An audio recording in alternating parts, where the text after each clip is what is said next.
Okay, so welcome to our Wuthering Height book club, and this time we read chapters 9 and 10, and a lot of stuff happened in these chapters. So Edgar has finally proposed to Kathy, and she is feeling insecure about her acceptance of his proposal because of her love for Heathcliff, which we will come to find that really any of Kathy's insecurities always seem to stem from something to do with Heathcliff.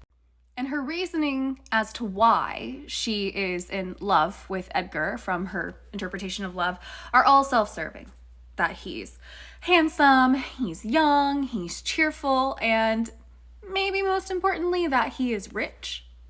But she does also talk about the fact that if she were to marry Edgar, she would be able to get enough money.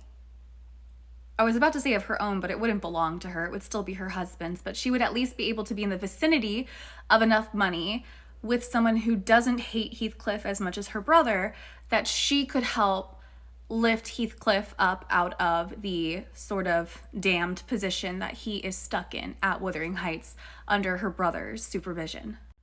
Now, of course, what Kathy doesn't know is that Heathcliff has been there the entire time that she has sought Nellie out for this validation of having accepted Edgar's proposal. And he heard her essentially say that she is completely in love with him, but could never marry him because of his lowly status, which prideful Heathcliff is not taking well.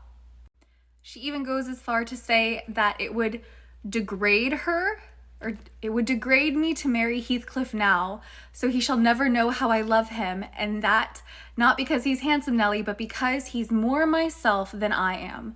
Whatever our souls are made of, his and mine are the same, and Linton's is as different as a moonbeam from lightning or frost from fire.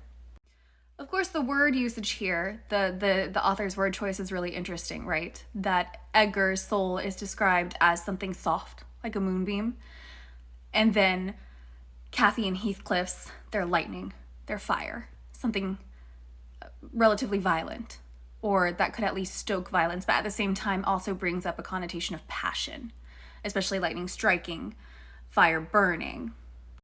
We are given these very staccato imageries when it comes to Heathcliff and Kathy from Kathy's own mouth.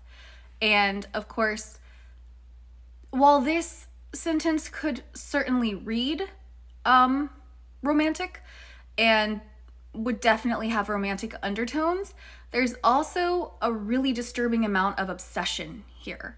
The fact that she's calling Heathcliff more herself than she is.